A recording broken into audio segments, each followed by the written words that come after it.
ठीक हो जाए। तो ये होप कि आप लोग अच्छे होंगे और आप लोग की तैयारी बहुत ही अच्छी तरीके से चली होगी। तो जैसा कि हम जानते हैं कि आज है हमारा संडे यानी कि रविवार। तो संडे के दिन हम क्या करते हैं, मॉक टेस्ट लगाते हैं। तो मैंने आपसे कल कहा था कि आपको क्या करना है, एक मॉक टेस्ट लगाना होगा जिस भी एग्जाम की आप तैयारी कर रहे हैं।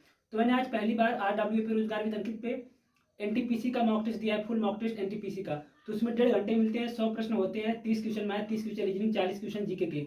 तो 1.5 घंटे मिले, उसको मैंने आज पहली बार किया। मेरे कितने नंबर आए, क्या हुआ, मैं अभी बताता हूँ। तो अभी मैं शाम अभी मुझे SSGD का भी इस पे देना है, RPF का भी इस पे लगाना है, ठीक है। तो ये दो टेस्ट मैं अभी दिन में दूंगा। अभी एनटीपीसी का ही दिया, तो मुझे लगा कि मैं उसको बता देता हूँ, तो इसीलिए वीडियो बना रहा हूँ। तो देखो, टेस्ट देने का एक ही फायदा है। टेस्ट देने से मुझे ये समझ में आ गया कि अभी जो अपनी तैयारी चल रही है, जो अपना मेहनत चल रहा है, वो कुछ नहीं है यार, उससे कुछ नहीं होने वाला है। अगर हम इतने मेहनत पे, इतनी तैयारी पे ये सोच रहे हैं कि मैं एनटीपीसी क्लियर कर लूंगा या कोई भी एग्जाम RPF कर लूंगा, RPF कांस्टेबल कर लूंगा, तो नहीं होने वाला है। क्योंकि अब समझ में आ रहा है कि इतने से कुछ नहीं होने वाला है। अब थोड़ा अब इसका दोगुना करना पड़ेगा मेहनत। मतलब चीज़ें वही है कि अपना टाइम बर्बाद करना, जो भी थोड़ी बहुत टाइम इधर उधर बर्बाद करे थे, वो सब बंद करना पड़ेगा। पूरा का पूरा टाइम अपने आप को देना होगा, बाकी और कुछ ही नहीं करना यार। जितना हो सके अपने आप को टाइम देना, अपनी पढ़ाई को टाइम देना, ठीक है। तो टेस्ट लगाया, समझ में आ गया कि कौन सा पोर्शन कमजोर है, कौन सा क्या चीज़ है। तो मॉक टेस्ट लगाने से ये समझ में आता है कि आपकी तैयारी कैसे चल रही है और आप अभी स्टैंड कहाँ पे कर रहे हो। ये बहुत जरूरी है कि आप अभी स्टैंड कहाँ पे कर रहे हो, ये बहुत जरूरी है। तो एक चीज़ मैं बता दूं कि सबसे पहले मॉक लगाने से पहले आपको एक चीज़ करना होगा। ये 2 कॉपी मैंने बनाई है, बहुत पहले से मेरे पास कॉपी है, अभी ये भरी भी नहीं है। तो ये 2 कॉपी है मेरी जीके की है। इसमें मैं पहले हिंदी और जीके दोनों लिखता था जब यूपी पुलिस का मॉक टेस्ट देता था। अभी केवल जीके लिखता हूँ। और ये मैथ और रीजनिंग का, इसमें जो भी प्रश्न छूट जाते हैं वो मैथ और रीजनिंग लिखता हूँ। गंदा वाला रहता है लेकिन कोई दिक्कत नहीं, रख तो रख, कॉपी तो कॉपी होती है। इसमें क्या होता है कि मॉक टेस्ट एनालिसिस करने के बाद आपको, सॉरी, मॉक टेस्ट लगाने के बाद चाहे जिस भी एग्जाम का मॉक टेस्ट लगाएं, तो जो गलतियां हो आपसे, ये उन्हीं की कॉपी है, गलतियों की कॉपी है, आपकी मिस्टेक की कॉपी है।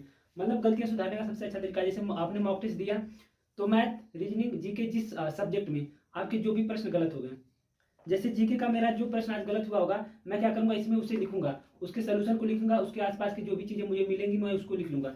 सेम चीज मैथ में जो प्रश्न मुझसे गलत हुआ उसको मैं इसमें लिख लूंगा, उस टाइप का प्रश्न, ताकि दोबारा गलत ना हो। ये चीज रीजनिंग में भी करना है और ये हर बार करना है। अगर आप डेली मॉक टेस्ट लगाएंगे तो डेली आपको करना होगा।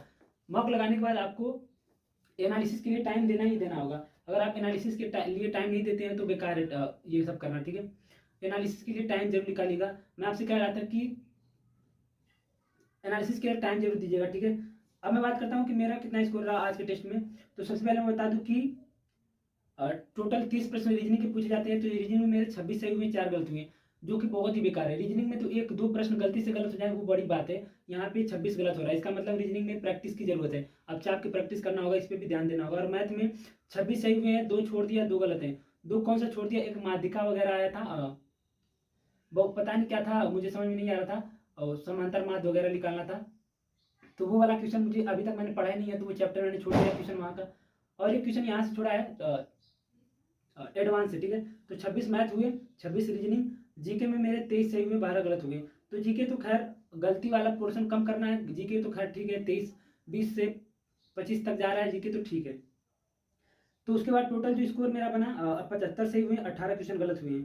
तो आपको पता है कि बड़ा 3 नेगेटिव मार्किंग है, तो 6 क्वेश्चन कट गए, तो 69.12 प्रश्न बने हैं। तो 100 क्वेश्चन में 69 मान लेते हैं, 69.12 मान लेते हैं, 69 नंबर मेरे आज बने हैं पहले मॉक टेस्ट में। और इस पर बहुत कम लोग मॉक टेस्ट दे रहे हैं, जैसे 2 से 5 लोगों ने दिया था जिसमें मेरा 4 रैंक है। तो बहुत ज़्यादा कम लोग दे रहे हैं, लेकिन कोई बात नहीं, देने दीजिए।